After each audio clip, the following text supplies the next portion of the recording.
வெற்றி நமதே. வெற்றியாளர்களுக்கு வணக்கம். இன்று நம்ம பார்க்க இருக்கிறது எதுனா, இலக்கண பகுதியில் இருக்கக்கூடிய அமித சாகரனார் இயற்றிய யாப்பருங்கலம். இதற்கு உரை எழுதியவர் யார் அப்படின்னு பார்த்தோன்னா, அதாவது நம்ம பார்க்கக்கூடிய இந்த புத்தகத்தினுடைய உரை பதிப்பாசிரியர் யாருன்னா, பதிப்பாசிரியர் வித்வான் வி வேணுகோபால பிள்ளை அப்படிங்கிறவர் தான். உலக தமிழ் ஆராய்ச்சி நிறுவனத்தினுடைய வெளியீடு. இதிலிருந்து சில செய்திகளை நம்ம பார்க்கலாம். அதில் முக்கியமாக பார்த்தோன்னா பதிப்புரையிலேயே நிறைய செய்திகள் இடம்பெற்றிருக்கு. அதனால் அதை அப்படி ஒரு மேலோட்டமாக ஒரு வரிகள் பார்க்கலாம் அப்படிங்கிறதுல இப்போ அதை பார்த்துட்ருக்கோம். தமிழ் மொழியில் நமக்கு கிடைத்துள்ள மூத்த இலக்கண நூல் எதுனா தொல்காப்பியம். இது எழுத்து, சொல், பொருள் பற்றி விளக்கம் தருகிறது. பொருளை அகம் புறம் என்ற இரு கூறாக பிரித்தும் கூறுகிறது. உரைகள் தோன்றாத காலகட்டத்தில் கவிஞர்களுடைய கருத்துக்களும் வடிவமைத்து தந்தது செய்யுளியல். இதுவும் நமக்கு ஒரு வினா. உரைநடை தோன்றாத அன்றைய காலகட்டத்தில் கவிஞருடைய கருத்துகளுக்கு வடிவமைத்து தந்தது எது அப்படின்னா செய்யுளியல் அப்படின்னு நம்ம எடுத்துக்கலாம். எனவே செய்யுளியலை பொருள் அதிகாரத்தில் வள்ளுவர் அமைத்திருக்கிறார். அதே போன்று கவிஞர்கள் எடுத்து கூறக்கூடிய கருத்துக்களை கற்பவர் உணர்ந்து கொள்வதற்கு ஏதுவாக அமைவன உவமைகள். கவிஞர்கள் எடுத்து கூறும் கருத்துக்களை கற்பவர் உணர்ந்து கொள்வதற்கு ஏதுவாக அமைவது எது அப்படின்னா உவமைகள். அதனால் உவமையிலையும் பொருள் அதிகாரத்திலேயே என்ன செஞ்சிருக்கிறாரு, கவிஞர் கொண்டு வந்திருக்கிறார் தொல்காப்பியர். பின்னர் தோன்றிய இலக்கண நூலார் செய்யுள் இயலை தனி இயலாக வளர்த்தெடுத்தனர். அதன் விளைவாக யாப்பதிகாரம் உருவாயிற்று. அடுத்து செய்யப்படுவது செய்யுள் என்ற பொருளில் அமைந்த செய்யுளியல் பிற்காலத்தில் யாப்பு எனும் பெயரில் வழங்கலாயிற்று. ஒரு பொருள் மேல் பல சொல் கொணர்ந்து ஈட்டல் செய்யுளாம். ஒரு பொருள் மேல் பல சொல் கொணர்ந்து ஈட்டல் செய்யுளாம். இது தொல்காப்பியர் சொல்லதிகாரத்திற்கு உரை எழுதிய சேனாவரியருடைய விளக்கம். மேலும் அறிவில் சிறந்தவர்கள் பல சொற்களை வைத்து அழகு அமைய ஒரு பொருளை பற்றி பாடுவது பாட்டு. பொருட்களனாக உணர்வினின் வல்லார் அணிபெற செய்வன செய்யுள். பொருட்களனாக உணர்வினின் வல்லார் அணிபெறச் செய்வன செய்யுள் என்ற நன்னூல் அடியை நினைவிற்கொள்க. இப்போ இங்கே பார்த்தோன்னா பாட்டு, பாடல், செய்யுள் அனைத்திற்கும் பொருள் ஒன்று தான். புரட்சி கவிஞர் பாரதிதாசன் அவர்கள் செய்யுள் என்பதனை பாட்டு, பாடல் என்ற இரண்டும் குறித்தன என்பதை சுட்டி காட்டியுள்ளார். அதுக்கப்புறம் மொழி நூலார் யா அப்படிங்கிற வினையடியிலிருந்து யாக்கை, யாத்தல், யாப்பு முதலிய சொற்கள் தோன்றின என்பர். யாப்பதிகாரம் என்பதற்கு செய்யுள் இலக்கணம் கூறும் நூற்பகுதி என்று தொல்காப்பிய பொருளதிகார உரையாசிரியர் பேராசிரியர் குறிப்பிட்டுள்ளார். யாப்பதிகாரம் என்பதற்கு செய்யுள் இலக்கணம் கூறும் நூற்பகுதி என்று விளக்கம் கூறியவர் யார் அப்படின்னா பேராசிரியர். அடுத்து பின்னாடி வந்த பிங்கள நிகண்டு யாப்பு என்பதற்கு செய்யுள் என்று பொருள் உரைக்கிறது. ஆக செய்யுள் அப்படிங்கிறத முற்கால வழக்காகவும் யாப்பு என்பதை பிற்கால வழக்காகவும் கொள்ளலாம். செய்யுளும் யாப்பும் ஒன்று. யாத்தல் என்றால் கட்டுதல் என்பது பொருள். இன்று கூட நாட்டுப்புற வழக்கில் பாட்டு கட்டுதல் அப்படின்னு சொல்லுவாங்க. அதே மாதிரி 7 வகை தாதுக்களால் கட்டப்பட்டது யாக்கை, அது உடல் அப்படின்னு சொல்லப்படுகிறது. அதே போன்று எழுத்து, அசை, சீர், தலை, அடி, தொடை, பா என்னும் 7 வகை உறுப்புகளால் அமைக்கப்பெற்றதால் யாப்பு என்று பெயர் பெற்றது அப்படின்னு சொல்கிறாங்க. அடுத்து உவமையியல் வளர்ந்து பின்னர் அணி இலக்கணமாக உருவாயிற்று. அதே மாதிரி தமிழில் எழுத்து, சொல், பொருள், யாப்பு, அணி என 5 இலக்கண பகுப்பு பற்றி முதலில் கூறக்கூடிய நூல் எதுனா வீரச்சோழியம். 5 வகை இலக்கண பகுப்பில் யாப்பு எனும் இலக்கண பிற இலக்கண வகைகளை காட்டிலும் சிறப்பாக கருதத்தக்கது. நாகரிகமில்லாத மொழிகளிலே மக்களின் நல்லெண்ணங்களை காட்டும் சொற்களும் சொற்றொடர்களும் கருமணல்களோடு கலந்து கிடந்த பொற்றுகள் போல் அல்லாத பலவுடன் மயங்கி ஓரொழுங்குமின்றி சிதர்ந்து கிடக்கும் நாகரிகம் அமைந்த மொழியிலோ சிதறந்து கிடந்த அச்சொற்களும் சொற்றொடர்களும் ஆகிய பொற்றுகளை பொறுக்கி சேர்க்கப்பட்டு நல்லிசை புலவன் நன்மதிக்குகையில் உருகி செய்யுள் என்னும் அச்சிலே வார்க்கப்பட்டு அலங்கலாக அழகு மிக்க யாப்பெனும் பொற்பாவையாய் எழுந்து நின்று விளங்கி காண்பாருக்கும் கேட்பாருக்கும் எல்லாம் அழியா இன்பத்தை பொழியா நிற்கும் என்று யாப்பருங்கலத்தை பதிப்பித்த பவனந்தம் பிள்ளை அவர்கள் ஆங்கிலத்தில் எழுதிய முன்னுரையின் கருத்து யாப்பின் சிறப்பை உணர்த்த வல்லது. அப்போ இந்த கருத்துக்கள் எல்லாம் எப்படி மண்ணோடு கலந்திருக்கக்கூடிய பொன் துகள்கள் போல இந்த யாப்பினுடைய சொற்கள் அப்படியே என்ன செய்யுது, எல்லாத்தோடையும் கலந்திருக்கிறது அப்படிங்கிற பொருள்படக்கூடிய வகையில் இவர் தன்னுடைய முன்னுரையில் பவானந்தம் பிள்ளை குறிப்பிட்டு இருக்கிறார். தொல்காப்பியர் தொல்காப்பியம் வெண்பா, அகவல்பா, கலிப்பா, வஞ்சிப்பா, பரிபாடல், மருட்பா முதலிய பாக்களை பற்றியும் பா இனங்கள் பற்றியும் குறிப்பிடுகிறது.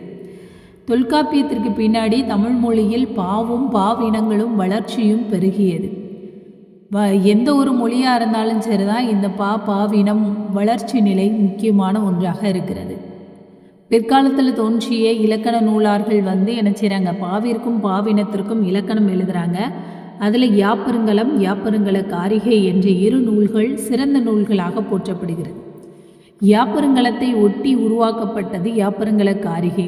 யாப்பருங்கலம், யாப்பருங்கல காரிகை ஆகிய 2 நூல்களையுமே எழுதியவர் அமுதசாகரர் அப்படின்னு தான் சொல்லப்படுது. இவர் பெயர் அமிர்த சாகரனார் என்றும் அமித சாகரனார் என்றும் வழங்கப்படுகிறது. அமுதசாகரன் என்று அமித சாகரன் என்றும் கல்வெட்டுகளில் இவருடைய பெயர் சுட்டப்படுகிறது.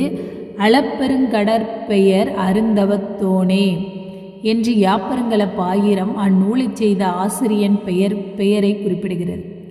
அளப்பெரும் என்பதை அமித என்றும் கடல் என்பதை சாகரம் என்றும் பொருள் கொண்டு அமித சாகரன் என்பது இந்நூலாசிரியர் பெயர். இவருடைய காலம் கிபி 10ஆம் நூற்றாண்டு. யாப்பருங்கலம் விரிவாக அமைந்ததனால் அமிர்தசாகரர் அதனை சுருக்கி யாப்பருங்கல காரிகை அப்படிங்கிறத இயற்றியிருக்கிறார். முன்னது அதாவது யாப்பருங்கலம் அகவல் பாவாலும் பின்னது யாப்பருங்கல காரிகை கட்டளை கலித்துறையாலும் எழுதப்பட்டது. யாப்பருங்கலம், யாப்பருங்கல காரிகை ஆகிய 2 நூல்களும் குணசாகரர் உரை கிடைக்கிறது. குணசாகரர் நூலாசிரியர் அமிர்தசாகரின் ஆசிரியர் என்றும் நூலில் குறிப்பிடப்பட்டுள்ளது. அதனால் ஆசிரியர் மாணவர் நூலுக்கு உரை எழுத மாட்டார் என்ற கருத்தை அறிஞர்கள் கூறுகின்றனர். ஆயின் குணசாகரர் அமுதசாகரின் ஆசிரியர் அல்லர். அவருடைய பெயரை கொண்ட பிரிதொருவர் அப்படின்னு சொல்லக்கூடிய வாய்ப்பு இருக்கிறது. இவரும் சமண சமயத்தை சார்ந்தவர். யாப்பருங்கலம் விருத்தியுரை மிகவும் சிறப்பு வாய்ந்த உரையாகும். உரையாசிரியர் குணசாகரருடைய நுண்மான் நுழைப்புலத்தை பரந்துபட்ட கல்வி அறிவையும் அவர் எடுத்துக்கொண்ட நூல்களில் அந்த பாடல்களுக்கு அவர் சுருக்கி கூறியிருக்கக்கூடிய விளக்கங்களையும் வைத்து அவர் மிக சிறந்த ஒரு நூலாசிரியர் அப்படின்னு நம்ம சொல்லலாம். அந்த இதில் சுருங்கக்கூறின் யாப்பருங்கலம் தமிழ் இலக்கியத்திற்கு கிடைத்த கலைக்களஞ்சியம். தமிழ் இலக்கியத்திற்கு கிடைத்த தமிழ் கலைக்களஞ்சியம் எதுனா யாப்பருங்கலம். பல்லவர் காலத்தில் தோன்றிய இலக்கியங்கள் நிறைய புரிந்து கொள்வதற்கு இவ்வுரை துணை செய்கின்றது. கிபி 10ஆம் நூற்றாண்டு வரை தமிழ் மொழியில் தோன்றிய இலக்கிய இலக்கணங்கள் அறிந்து கொள்ளும் வகையில் இலக்கிய வரலாற்று பெட்டகமாகவும் திகழ்கிறது. இலக்கிய களஞ்சியம், இலக்கிய வரலாற்று பெட்டகம். அடுத்து பின்னர் தமிழில் தோன்றிய பாக்கள் பாவினங்களின் வளர்ச்சியை உணர்த்துகிறது. உரையாசிரியர் 90க்கும் மேற்பட்ட நூல்களை தம்முடைய உரையில் சுட்டிக்காட்டியுள்ளார். தமிழ் யாப்பிலக்கண பரப்பை உணர்த்துவதற்கு இவ்வுரை துணை செய்கிறது. மேலும் உரையாசிரியர் நூற்பாக்களுக்கு எடுத்து காட்டுகின்ற பாடல்கள் 1000த்திற்கும் மேற்பட்டவை. இவருடைய உரையிலிருந்து மேற்கோள் நூற்பா அகரவரிசை என்ற தனித்த நூலையே பதிப்பதற்கு ஏற்ற வகையில் விரித்துரை சிறந்து விளங்குகிறது. சொல்லில் சுருக்கி பொருள் பெருக்கி தொல்ஞானம் எல்லாம் விளக்கி இருளகற்றும் நல் யாப்பருங்கலம் என்று இந்நூல் போற்று புகழப்படுகிறது. இல்லை பவானந்தம் பிள்ளையை பற்றி என்ன சொல்கிறாங்கன்னா, பதிப்பு செம்மல் பவானந்தம் பிள்ளை தமக்கு கிடைத்த சுவடிகளின் துணையை கொண்டு யாப்பருங்கலம் என்னும் நூலை 1616 முதல் பாகமாக அதாவது உருபியலை வெளியிடுறாரு. யாப்பருங்கலத்தை முதலில் தமிழ் உலகிற்கு கொண்டு வந்த பெருமை பவானந்தம் பிள்ளையை தான் சாரும். ஆங்கில மொழியின் அறிவிருந்தாலே தாங்கள் உயர்ந்தவர், தமிழுக்கு தாம் செய்யும் தொண்டு பெரிதென்று சொல்லித் திரிவோர் மத்தியில் பவானந்தத்தின் பணி போற்றத்தக்கது. சொல்லும் செயலும் ஒழுக்கத்தினைய மெல்லிதழ் முறுவல் முகத்தில் மிதக்க புதுமையில் பழுத்தவன், புதுமையில் மலர்ந்தவன், புலமையில் சீர்த்த தெளிவு பெற்றவன், இலக்கியம் இலக்கணம் எண்ணி கற்றவன், அன்பில் விளைவதே அறமன கொண்டவன், தென்பில் செந்தமிழ் குலைப்பதில் தேர்ந்தவன் என்று பவானந்தம் பிள்ளை அவர்களின் பதிப்பு பணியை பாரதிதாசன் போற்றுகிறார். முக்கியமான பகுதி. பாரதிதாசன் பவானந்தம் பிள்ளையை குறித்து என்னெல்லாம் சொல்கிறார் பாருங்க. ஆங்கில மொழியின் அறிவு இருந்தால் அதிலிருந்து இங்கே கீழே இருந்து இந்த பகுதி தான் முக்கியமான பகுதியாக இருக்கும். இந்த சொல்லும் செயலும் ஒழுக்கத்தினைய மெல்லிதழ் முறுவல் முகத்தில் மிதக்க புதுமையில் பழுத்தவன், புதுமையில் மலர்ந்தவன், புலமையில் சீர்த்த தெளிவு பெற்றவன், இலக்கியம் இலக்கணம் எண்ணி கற்றவன், அன்பில். இதெல்லாம் பவானந்தம் பிள்ளையை பற்றி கூறியவர் யாருன்னா பாரதிதாசன். அடுத்து பவானந்தம் பிள்ளை அவர்கள் பிழைகள் மலிந்த சுவடிகளை அடிப்படையாக கொண்டு பதிப்பித்ததால் அவர்கள் பதிப்பித்த நூலில் பிழைகள் பல காணப்பட்டது. அதனால் மகா வித்வான் வேணுகோபால பிள்ளை அவர்கள் தமக்கு கிடைத்த செம்மையான சுவடிகளை அடிப்படையாக கொண்டு இந்த பவானந்தம் பிள்ளை அவர்களுடைய பதிப்பை நிறையவே என்ன செஞ்சிருக்கார், செப்பம் செய்திருக்கிறார். மகாவித்வான் வேணுகோபால பிள்ளை அவர்கள் அவர்களின் நூற்றாண்டு விழாவை தமிழக அரசு 1997 அன்று கொண்டாடிற்று. நூற்றாண்டு விழாவில் கலந்து கொண்ட மாண்புமிகு தமிழ் ஆட்சி மொழி பண்பாட்டு மற்றும் இந்து சமய அறநிலையத்துறை அமைச்சர் முனைவர் மு. தமிழ் குடிமகன் 1960 வேணுகோபால பிள்ளை பதிப்பித்த யாப்பரங்கலம் இன்று கிடைக்கல. எனவே தமிழக அரசு விரைவில் அந்நூலை மீண்டும் வெளியிடும் அப்படின்னு அறிவித்தார். 1960க்கு பிறகு அந்நூல் மறுபதிப்பு செய்யப்படவில்லை என்று குறிப்பிடப்பட்டது. அதுக்கப்புறம் அதை என்ன செய்கிறாங்க, புதிதாக உலக தமிழ் ஆராய்ச்சி கழகத்தினுடைய துணையுடன் இந்த யாப்பரங்கலம் அப்படிங்கிற நூல் வெளியிடப்படுகிறது. வேணுகோபால பிள்ளை அவர்களுடைய திருத்தம் பெறாமல் யாப்பரங்கலம் 1960 வெளிவந்தது என்பது முன்னரே சொன்னது தான். அதுக்கப்புறம் 1972 சைவ சித்தாந்த நூற்பதிப்பு கழகம் வாயிலாக புலவர் மாமணி ரா இளங்குமரன் அவர்கள் யாப்பரங்கலத்தை செம்மையாக பதிப்பித்தார். புலவர் ரா இளங்குமரன் அவர்கள் மகாவித்வான் வேணுகோபால பிள்ளை பதிப்பித்த யாப்பரங்கலம் எனும் இந்நூல் செப்பம் செய்யப்பட்டு வெளிவருகிறது. புலவர் இளங்குமரனார் அவர்கள் இப்பதிப்பினை சிறப்பு செய்யும் வகையில் ஆய்வுரையும் எழுதியுள்ளார். இந்த யாப்பரங்கலம் அப்படிங்கிற நூலுக்கு ஆராய்ச்சி முன்னுரை புலவர் ரா இளங்குமரனார் எழுதினதை பார்க்கலாம். யாப்பரங்கலம் என்பது யாப்பு இலக்கணத்திற்கு அமைந்த ஓர் அரிய அணிகலம் அப்படின்னு சொல்கிறாரு. அதுக்கப்புறம் யாப்பு என்பதோரு விரிந்த கடல், யாப்பு என்பதோர் விரிந்த கடல், அக்கடலை கடத்ததற்கு அமைந்த அரிய களம் போலும் இந்நூல் அப்படின்னு சொல்கிறாரு. அடுத்ததாக தீபங்குடியில் வாழ்ந்த சமண சமய சான்றோர்களுள் அருங்கலான் வயம் எனும் ஒரு பிரிவினர் இருந்தனர். அப்பிரிவினருள் ஒருவர் யாப்பருங்கலமுடையார் என்றும் அதனால்தான் தம் நூலுக்கு யாப்பருங்கலம் என்று பெயர் சூட்டினார் என்றும் அறிஞர் சிலர் சொல்கிறாங்க. அது வலிந்து பொருள் கோடல் என்பது வெளிப்படை, அது நிர்பந்தமாக சொல்கிறாங்க அப்படிங்கிறது வெளிப்படை. அருங்கலன் வயம் என்பதை சுட்டுவது ஆசிரியர் கருத்தாயின் அருங்கலான் வய யாப்பு என்றோ அருங்கலான் யாப்பு என்றோ அருங்கலான் வயம் என்றோ பெயர் சூட்டியிருப்பார். அப்படி இல்லை அப்படிங்கிறதுனால இது அப்படி கிடையாது. யாப்பு என்பது கவிதை சுட்டாம் அப்படின்னு இதை சொல்கிறது எதுனா சூடாமணி நிகண்டு. உறுதி என்னும் பொருளும் அதற்கு உண்டு. யாப்பு அந்த இதுக்கே உறுதி அப்படிங்கிற பொருளும் இருக்குது. யாக்க யாக்குனர் யாக்கும் யாக்கை யாத்த யாத்தல் யாத்தற்று யாத்தன்று யாத்தனர் யாத்தார் யாத்து யாத்தேம் யாப்ப யாப்பர் யாப்பியல் யாப்பிற்று யாப்புடைத்தாக யாப்புற யாப்புறவு முதலாகிய சொற்கள் பெருவரவினவாக பழந்தமிழ் நூல்களில் ஆளப்பெற்றுள்ளது. இந்த பொருள்கள் எல்லாம் சொற்கள் நிறையவே நூல்களில் இடம்பெற்றிருக்கிறது அப்படிங்கிறத சொல்கிறாரு. அது மாதிரி நீர் நிறுத்துதற்கு வரம்பு கட்டி அமைக்க பெற்ற பாத்தியை யாப்பு என்று வழங்குகின்றார் திருவள்ளுவர். முக்கியமான குறிப்பு பார்த்துக்கோங்க. நீர் நிறுத்துவதற்கு வரம்பு கட்டி அமைக்கப்பெற்ற பாத்தியை யாப்பு என்று வழங்குகின்றார் திருவள்ளுவர். கட்டுதல் என்னும் பொருளிலும் அவரே வழங்கியுள்ளார். நோக்கினால் நோக்கி இறைஞ்சினான் அக்தவள் யாப்பினுள் அட்டிய நீர். இது வள்ளுவருடைய குறள், 1093வது குறள். சுழலும் இசை வேண்டி வேண்டா உயிரார் களல் யாப்பு காரிகை நீர்த்து.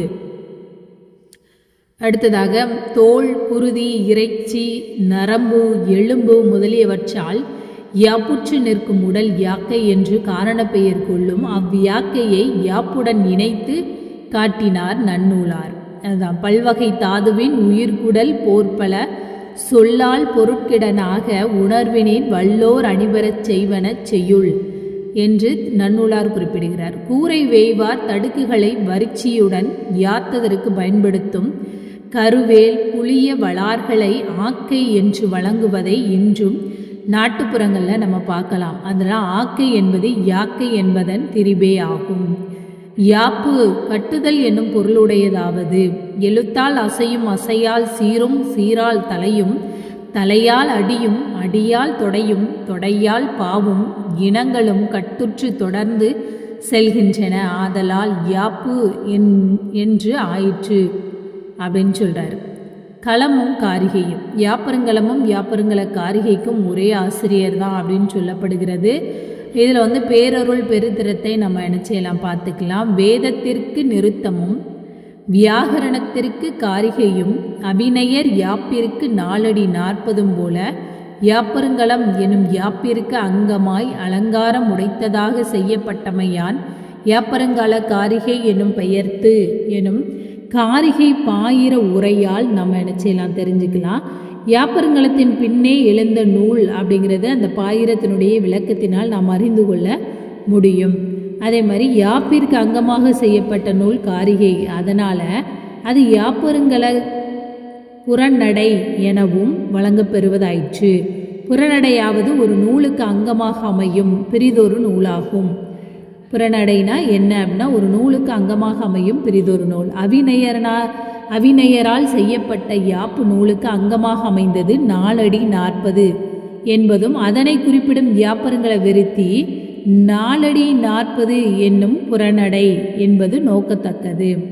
அடுத்து யாப்பருங்கலம் இயற்றிய ஆசிரியரே காரிகையும் இயற்றினார். அதனால் ரெண்டுக்குமே விருத்தி யாப்பருங்கல விருத்தி உரையாசிரியரும் கூறி போதுகின்றார். விரவியும் அருகியும் எனும் நூற்பா உரை இந்நூல் உடையாரும் மாஞ்சி கலியுட்புகா எனும் இதன் புரைநடையாயினும் விளக்க கூறினார் என்க. அப்புறம் சரி, இதை தொடர்ந்து நமக்கு இந்த ஆசிரியர் பதிப்பாசிரியர் வெளியிட்ட ஆய்வுரையில் அமிர்த சாகரரை பற்றிய குறிப்பு இருக்கிறது. அதை நம்ம அடுத்த காணொளியில் பார்க்கலாம். இந்த சேனலை இப்போ தான் முதல் முறையாக பார்க்குறீங்க அப்படின்னா சப்ஸ்கிரைப் பண்ணிக்கோங்க. அதே மாதிரி இந்த சேனலை நீங்கள் பார்க்க தொடங்கும்போது கட்டாயம் கையில் ஒரு நோட்டும் குறிப்பெடுத்துக் கொள்வதற்கு பேனாவும் கையில் வச்சுக்கோங்க. இந்த குறிப்புகளை எல்லாம் சேகரித்து அப்பப்போ நோட்ஸாக எடுத்து வச்சுக்கிட்டு பின்னால் படிக்கும்போது ரொம்ப ஈஸியாக இருக்கும். இனிமேல் தான் படிக்க போகிறோம், இல்லை இன்னும் தேர்வு நோட்டிஃபிகேஷன் வந்த பிறகு படிச்சுக்கலாம் அப்படின்னு நினைக்காதீங்க. கடல் போல் பாடப்பகுதிகள் நிறைய பெருகி இருக்கிறது. அதனால் படித்து கொண்டே இருப்போம். அப்போ தான் வெற்றி நம்முடைய கையில் இருக்கும்.